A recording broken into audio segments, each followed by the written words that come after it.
ya estamos de vuelta aquí en Ruta Ñuble por Canal 5, Canal 2 y nuestras redes sociales, Ruta Ñuble TV, tanto en Facebook como en YouTube y en Spotify.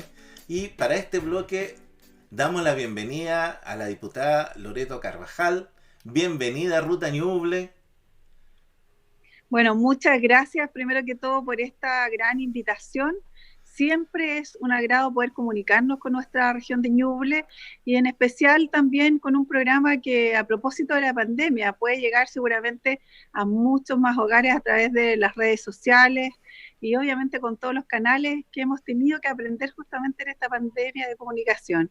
Saludarte a ti, Nelson, saludar por supuesto a Scarlett, saludar ahí a Carlos, a Ignacio, que entiendo está por ahí también, y disponible como siempre para comentar la actualidad y por supuesto para responder las preguntas que ustedes obviamente ahí nos van a hacer.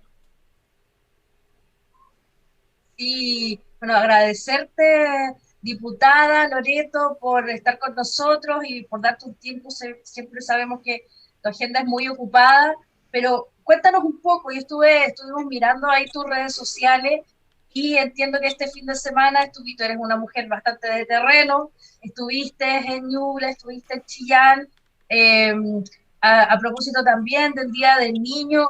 Cuéntanos un poco qué viste en esta sensación un poco más cercana, más de piel a piel con la gente de Ñuble, si te comentaron algo respecto de vuelta a clases, qué percepción tienes tú, cómo viste el tema del desempleo, finalmente cómo es tu relación con este fin de semana en terreno. Mira, la verdad, primero que todo, pedir disculpas a la gente, ¿eh? Y lo digo así como de corazón, porque ha sido bien frustrante estos 5 meses de pandemia el no estar más cercanamente a las personas. A mí, de verdad, desde hace 20 años estoy en política y siempre la energía y esa sensación de cercanía que uno puede tener con las personas te nutre de entusiasmo y te da, obviamente, muchas más herramientas cuando hay que legislar, sobre todo en situaciones complejas, como han sido estos 5 meses. Pero sin perjuicio de eso, y lo decíamos al inicio de este programa, hemos tenido que aprender y conectarnos de maneras distintas. Lo hicimos a propósito de Zoom que hemos hecho con los dirigentes sociales, en donde hemos recogido a través de estas plataformas, obviamente, las necesidades que no son pocas. En Ñuble tenemos necesidades que nos atacan o bien nos golpean, no solo desde la pandemia. El tema del desempleo es un tema importante en Ñuble. Hemos sido una de las pocas regiones del país que incluso antes de la pandemia teníamos cifras sobre los 2 dígitos en materia de desempleo.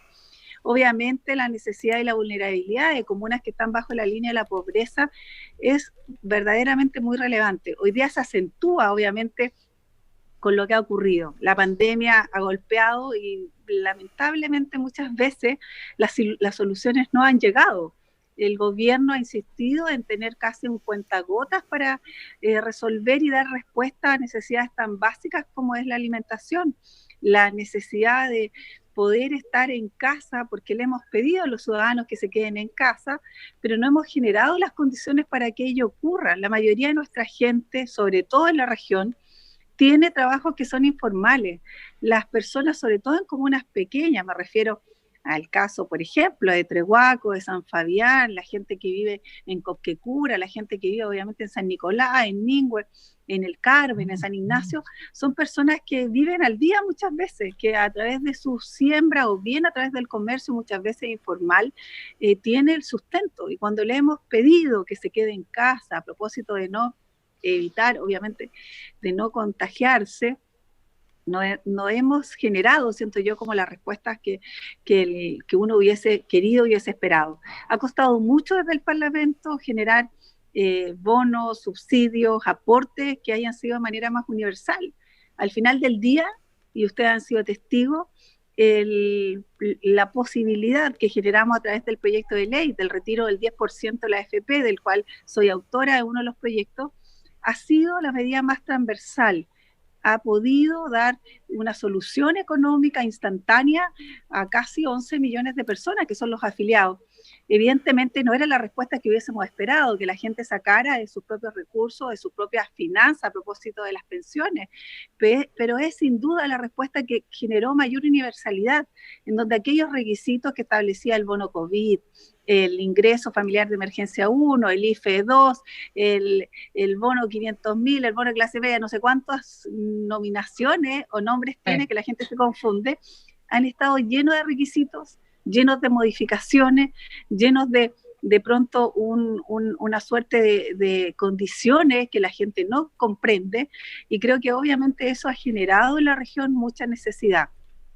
Y bueno, yéndome a la pregunta directamente, el día de ayer justamente estuvimos, como estuvimos en semanas anteriores, con todas las precauciones, hay que decirlo, conversando con los dirigentes, pero tratando también de generar alguna cercanía con lo que era el Día del Niño. Y estuvimos ahí en la población Santa Elvira, donde hemos estado en ocasiones anteriores, ahí con Huguet, nuestra presidenta líder, ¿cierto?, de la Junta de Vecinos.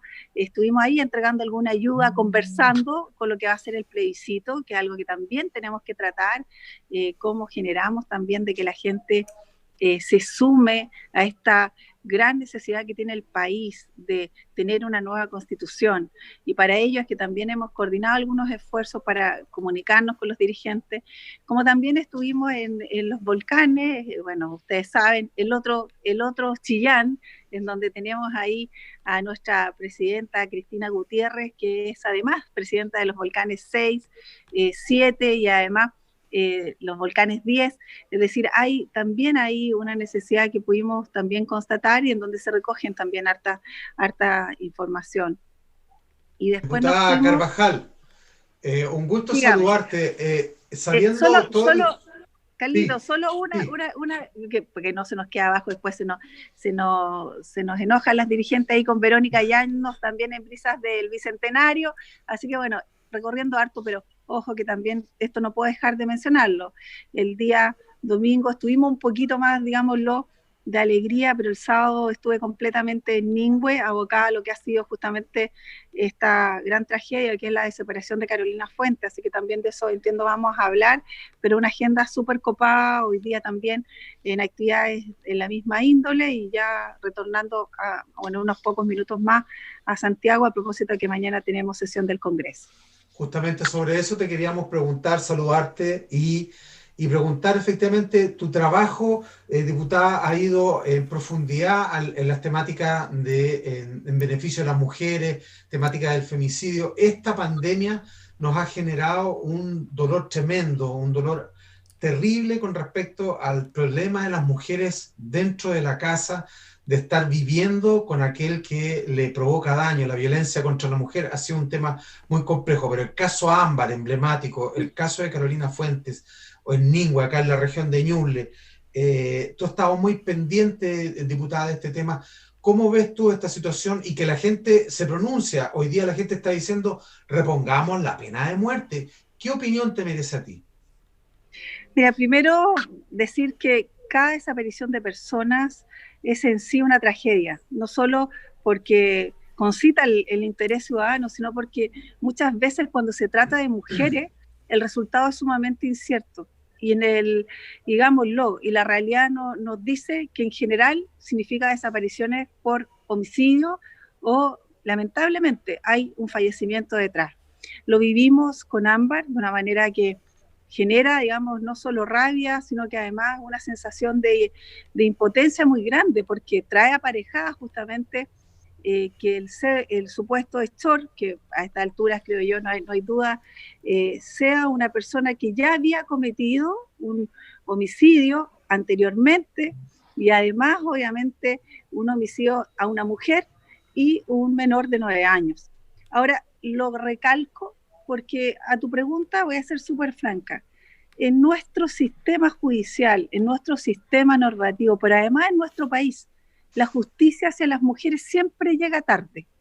Llega tarde porque si vemos el caso de Ámbar, cuyo supuesto asesino, hoy día para muchos no cabe duda que es Hugo Bustamante, si hubiese existido la ley de femicidio, en el primer asesinato que realizó, que cometió el año 2005, probablemente ese sujeto no habría tenido una pena de 27 años sumado al homicidio del menor, que era el hijo de su pareja, sino que habría sido castigado como hoy día establece la ley Gabriela o la modificación a la ley de femicidio que hicimos, partiendo de 40 años. Es decir, hay una falencia normativa y legislativa que cuesta mucho sacar. Lo digo porque a mí me tocó ser presidenta de la Comisión de Mujeres y la primera tarea que nos impusimos era justamente sacar la ley Gabriela, es decir, estimar necesario modificar que la ley que establece o que cataloga de femicidio, como estaba estructurada, solo le daba esa calidad cuando el asesino era el cónyuge o era el conviviente de la asesinada. Resulta que hoy día el ámbito de acción se amplió y puede ser sancionado con femicidio todo aquel que asesina a una mujer por el solo hecho de ser mujer, que es como está catalogado en las distintas legislaciones en el mundo. Y nos costó 3 años que tuviésemos el respaldo del Ejecutivo. No teníamos a la ministra en ese entonces, ministra de la Mujer Pla, respaldando este proyecto. Tuvimos que sacarlo, y que fue una moción parlamentaria, fue una moción de nosotras como diputadas, como se dice, a pulso, para que esta legislación finalmente, ¿cierto?, saliera a la luz. Gracias a eso, hoy día en este crimen de Ámbar, también está siendo acusado Hugo Bustamante como femicida. Es decir, hoy día, obviamente que la sentencia va a ser mucho mayor a propósito de esta modificación. Pero en general, yo creo que hoy día es el sistema que falla. Tenemos respuestas tardías. El caso de Carolina, pasaron 45 días, yo les voy a contar que hace más o menos 15 días atrás me llamó el hermano de Carolina, me llamaron los bomberos de Ningüe, me llamó un vecino para decirme que habían estado en espera sin que se hubiera nominado ninguna cuadrilla, por así decirlo, para que la gente no entienda, de la PDI buscando a Carolina. Y la verdad, desde el minuto en que conocí el hecho, inmediatamente me comuniqué con el encargado de la región de Ñuble, pero tuve que llamar al director nacional o al director general de la PDI también para hacer fuerza en esto. Luego, el día lunes me llaman de un programa de televisión a propósito de invitarme a Chilevisión y les pusimos como, ojalá como tarea, de que el día martes pudieran poner este tema, que era necesario generar que allí hubiese obviamente un conocimiento nacional respecto a la búsqueda. Y fue así que el día martes enviaron un equipo de Chilevisión a Ningüe y luego replicó Televisión Nacional, etc. Es decir, pasaron 47 días antes de que se destapara, por así decirlo, la agilidad y la gestión policial para la búsqueda de Carolina.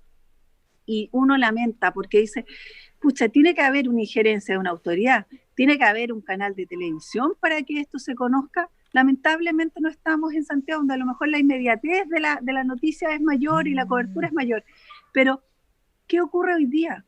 Tenemos la debilidad de un sistema que no se hace cargo de manera instantánea ni oportunamente de las denuncias, de la protección y las garantías que debemos dar a las mujeres, no solo en estos hechos, lo hemos visto lo que ocurre con las pensiones de alimentos, o sea, 1 de cada 10 que son sentenciados a pagar alimentos, paga y no pasa nada.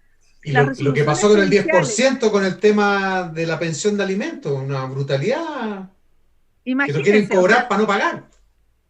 Y además que el gobierno se comprometió a establecer por decreto que se le retuvieran a propósito de poder pagar, pero no, hoy día si el afiliado no retira, la verdad es que no tenemos ninguna posibilidad de que se paguen primeramente las pensiones. Entonces, esto da cuenta de verdad de que no hay un Estado, no hay una normativa que efectivamente genere garantía y protección, sobre todo cuando se trata de delito o de necesidades que tienen que ver las mujeres. Perdón, y bueno, yéndome... muy breve, ¿y el caso Ámbar, el caso de Carolina Fuente, amerita volver a la pena de muerte en Chile?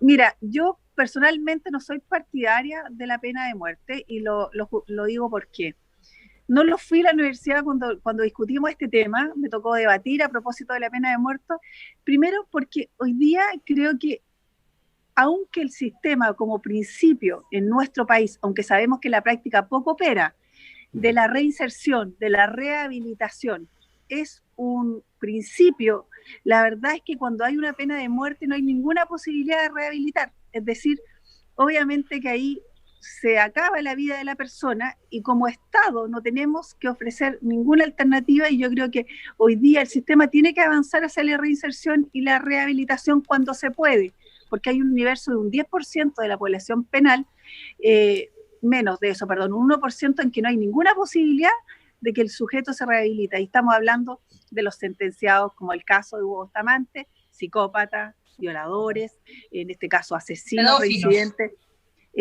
pedófilos. En ese caso, creo que el sistema tiene que operar de tal manera que no haya ningún beneficio, ni libertad condicional, ni mucho menos. Hemos reflotado algunos proyectos de ley que teníamos a propósito del caso Ámbar, que hoy día el gobierno le ha puesto urgencia y esperamos que así sea, es decir, que no haya ninguna posibilidad de que se cumpla en libertad, sino en la cárcel el total de la condena.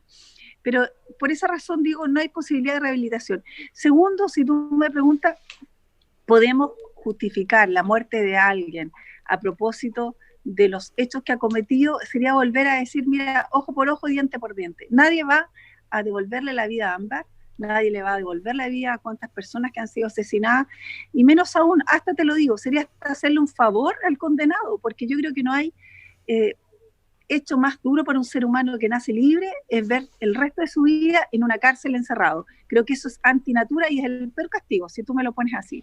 Y tercero, porque creo que hay detrás de todo esto también que hay que mirar lo que ha pasado en algunas legislaciones, que también hay error judicial. Es decir, puedo confiar yo tanto en la justicia que al final del día puedo tener la certeza absoluta de que ese sujeto es el hechor de todos los delitos que se imputan. Tú me podrás decir que sí, pero hay un universo de personas en donde ha ocurrido, que se ha sentenciado y que al pasar de los años se ha probado que efectivamente no era el hechor.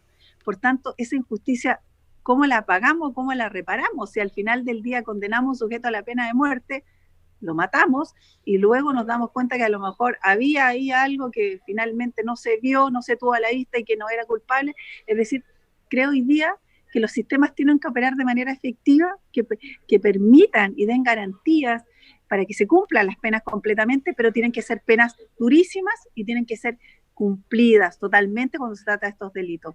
Por esa razón creo que la pena de muerte no va con lo que yo pienso. Hay muchas personas claro, que salió una encuesta de un 69, creo, de las personas que fueron encuestadas que estaban a favor de la pena de muerte. Pero a mí me ha pasado el otro día en un ascensor y una señora me dijo, diputada, ¿sabe qué? Tienen que ver la pena de muerte.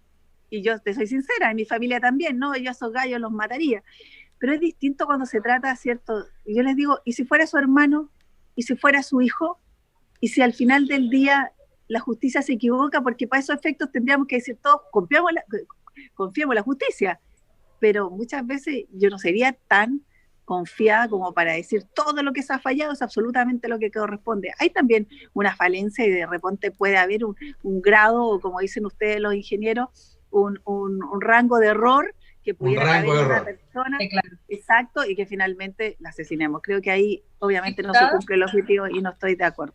Sí. Diputada, se viene el plebiscito el 25 de octubre, que salió el año pasado nace, digamos, gracias a un poco, sentimos, por lo menos lo siento yo, el estallido social y provocó un fenómeno, empujó una situación en el Parlamento que de otra forma probablemente no se hubiese producido.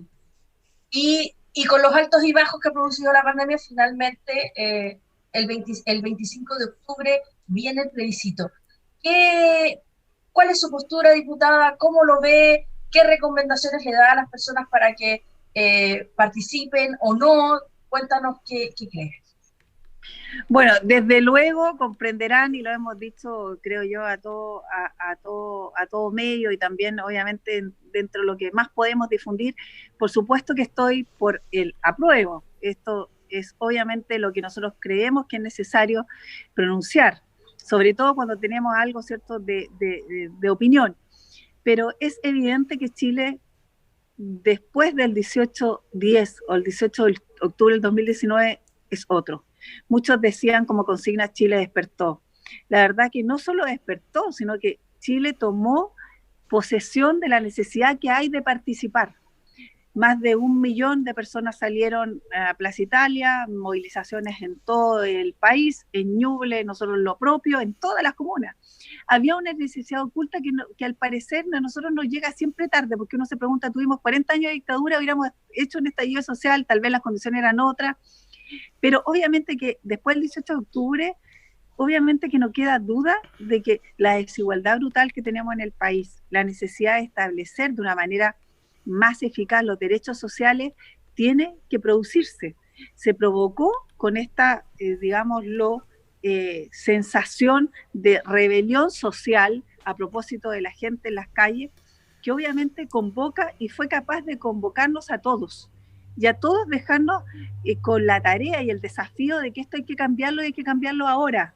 No da más para modificaciones constitucionales, no da más para acuerdos políticos, no da más para componentes, no más para dentro de lo posible, sino que tiene que haber un cambio, obviamente que sea a la médula y que sea el corazón de lo que hoy día debe ser el Chile del futuro. Y obviamente que eso se logró además por un acuerdo político. Recordemos que el 12 de noviembre los partidos políticos, desde la UDI hasta el PRO, digamos, toda la gama de partidos, coincidió en que había que hacer una reforma constitucional que permitiera cambiar el plebiscito, cuestión que no podíamos hacerlo antes, porque los quórum, a propósito de la Constitución de Pinochet, dejó muy amarrado, dejó muy contenido la posibilidad de hacer cambios más estructurales a propósito, ¿cierto?, de las votaciones que había en el Congreso, y obviamente porque no les convenían.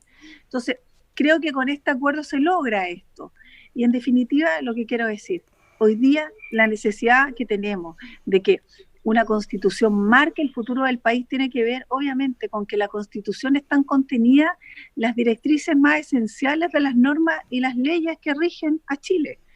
No vamos a poder hablar de educación gratuita y calidad si tenemos contenida en nuestra constitución la posibilidad de tener una educación particular y se abre el espacio para que el Estado subsidie también la educación particular.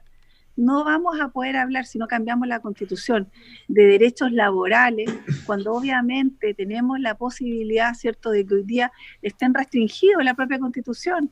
El tema de las pensiones y la previsión social, eso debe cambiar.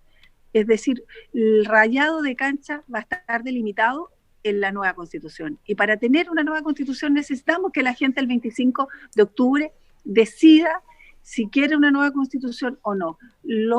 Lo que nos dice la gente, lo que nos dice la encuesta, lo que dice Chile hoy día es que efectivamente la gente quiere una nueva Constitución. Por tanto, el llamado a participar hoy día al 25 de octubre es esencial. Yo hago este llamado también a propósito de Ruta Ñuble TV, que llega a muchos hogares, pero obviamente también a nuestros dirigentes sociales. Tenemos que empezar a contarles a la gente, mucha gente no entiende, obviamente, qué significado o qué beneficio puede tener una nueva constitución. Y creo que en esa tarea tenemos que estar todos, los líderes de opinión, los líderes sociales, embarcándonos en poder generar, ojalá, mucha participación el 25 de octubre. Obviamente que las condiciones de pandemia no son las normales, pero a través del Congreso también estamos trabajando una ley que va a significar votar seguro, es decir, van a haber recursos para que la gente corra menos riesgo. Ese día 25 de octubre va a haber una jornada extendida, se van a generar obviamente también condiciones para que la gente sin temor o con todas las precauciones pueda salir de sus casas y pueda pronunciarse y participar respecto a la posibilidad de aprobar y tener una nueva constitución que obviamente desde mi perspectiva, va a cambiar obviamente las reglas del juego y va a generar, como decíamos en el inicio, la posibilidad de tener mejores condiciones normativas que al final del día se traducen en mejores y más profundos derechos sociales, que es lo que nosotros creemos que es necesario. Diputada, Carlos, disculpa. Diputada, varios dirigentes sociales de los sectores rurales nos han hablado de la dificultad que han tenido para la postulación a beneficio. Las cajas no han sido considerados. Han habido varios dirigentes, Chillán y Chillán Viejo, que nos han contado de que en los sectores rurales toda esta red de beneficios que han estado este tiempo no les ha llegado. Mira, yo, para que la gente nos entienda un poco, nos enteramos de la ayuda de las cajas sociales por el presidente en esta famosa cadena nacional que habló en principio de los 2,5 millones de cajas. Nunca pasó, y quiero también decirlo, por el Congreso la fórmula en cómo estas iban a llegar, ni cómo iban a ser direccionadas. Nadie supo nada en el fondo, como para que también sepamos cómo se generó esto. Segundo, se estableció una suerte, ¿cierto?, de requisitos que tenían que ver en cómo los municipios iban a hacer la entrega. Al final del día vimos que fue una debacle, porque al final era un camión entregando en las poblaciones en Santiago por casa, casi como los censos, las cajas familiares. Incluso recuerden ustedes que hubo una colega, Natalia Castillo, que denunció que a su casa llegaba también una caja familiar, entendiéndose que no había necesidad en su hogar para que recibiera una caja. Con esto señalarle que ha habido una discrecionalidad, es decir, una fórmula de entregar las viviendas que nadie, o sea, las cajas, que nadie comprende. Ahora, esa es la pregunta en la región de Ñuble. Nos dijeron que primeramente se iban a beneficiar los sectores más poblados, y eso significaba los sectores urbanos de la región. La fórmula tampoco la sabíamos, entendemos que se iban a comunicar con los dirigentes, pero no a todas las poblaciones les han llegado, por tanto creo que ahí hay una debilidad. Nosotros éramos partidarios de que se depositara a todos los hogares los 30.000 pesos que costaba una canasta familiar y que pudieran con ello adquirirlo en los comercios locales o en otras localidades, porque lo que tú dices es cierto, a los sectores rurales no les ha llegado, y probablemente ni en la primera entrega ni en la segunda les vaya a llegar, porque hay obviamente digámoslo, una improvisación en la entrega que a mí obviamente también me genera bastantes dudas. Hoy día hemos visto que hay denuncias respecto a robos también de caja, nadie se hace responsable, y son muchos miles de millones de pesos que están puestos ahí. Y es más, en Ñuble, recuerden ustedes que también a propósito de la compra que hizo la Intendencia, se denunció en algún minuto que se compraron a grandes comercios y no se compraron tampoco en la región de Ñuble. Entonces, ahí sí que está entrando una llamada. Entonces ahí creo que hay obviamente harto que hacer, y esperamos, así como han hecho algunos consejos que están pidiendo información, pero que ha sido muy difícil descifrar cuál va a ser la fórmula o lo que queda de las entregas, y ojalá se priorice y se denuncie obviamente los sectores donde no le han llegado y donde el campo obviamente es uno de los que tiene más necesidad. Así es. Diputada, yo le quiero hacer una consulta. Ya sabemos que usted vota por el apruebo, pero ¿convención mixta o convención constitucional? Totalmente constitucional, pues, lógico. O sea, yo creo que los diputados obviamente tenemos un trabajo que ya hecho, no para nadie es una duda que la gente no confía mucho al Poder Legislativo, salvo lo que ocurrió con el 10% de la AFP, donde ahí, a propósito de ese proyecto, creo que nunca había tanto interés en el Congreso que en esos días, pero obviamente que para mí creo que es muy importante que ojalá todos nuestros convencionistas sean personas nuevas, que sean ojalá gente muy ciudadana, que no solo comprenda la necesidad que hay de que nuestra gente, la calle, el pueblo, se tome las decisiones importantes, sino que obviamente hoy día creo que la ciudadanía está sumamente empoderada, y que eso hay que darle un espacio, y obviamente que creemos que ojalá sea totalmente con ciudadanos nuevos. Hay que subrayar que la convención mixta no permite la paridad, y la convención constitucional sí permite la paridad, por eso es tan importante ir por ese lado. Claro, aunque algunos sostienen que igualmente la convención mixta, en este caso, podría generar que todos los diputados y todas las diputadas, en este caso las diputadas y senadoras, fuéramos parte por el escaso número que tenemos y la representación que tenemos en el Congreso. Entonces ahí también hay algo que ver, pero obviamente que ojalá la gente se pronuncie por una convención constitucional totalmente nueva. Llegando ya al final de nuestro capítulo de hoy, darle las gracias, diputada, por acompañarnos aquí en Ruta Ñuble. Ahí dejamos los micrófonos para que pueda despedirse. Bueno, yo agradecerles a todos, por supuesto a ti, Nelson, a Scarlett, a Carlos, la posibilidad que nos dan siempre de poder, como decíamos, informar un poco lo que estamos haciendo.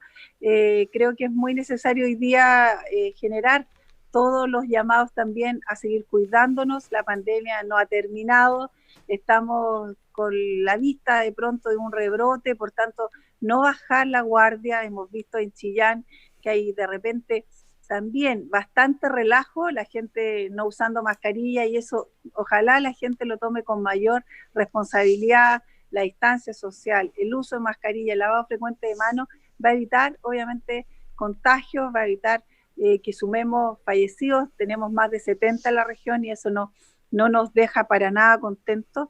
Y obviamente que también pues desde el espacio que ustedes tienen de Ruta Ñuble, poder mostrar toda mi disposición en lo que sea necesario para informarles y para también en conjunto hacer fuerza a propósito de lo que está ocurriendo en Ningüe con Carolina, para que haya toda la gestión policial, ciudadana de las autoridades locales y quien tenga información para poder llegar al paradero de Carolina Fuentes y ojalá tener ahí una noticia positiva en nuestra región. Así que con todo cariño les agradezco este contacto, este programa que es muy importante para todos los ciudadanos de Ñuble y especialmente para uno que en algo puede contribuir con información. Así que un besito grande y nos encontramos disponibles cuando ustedes ahí me requieran.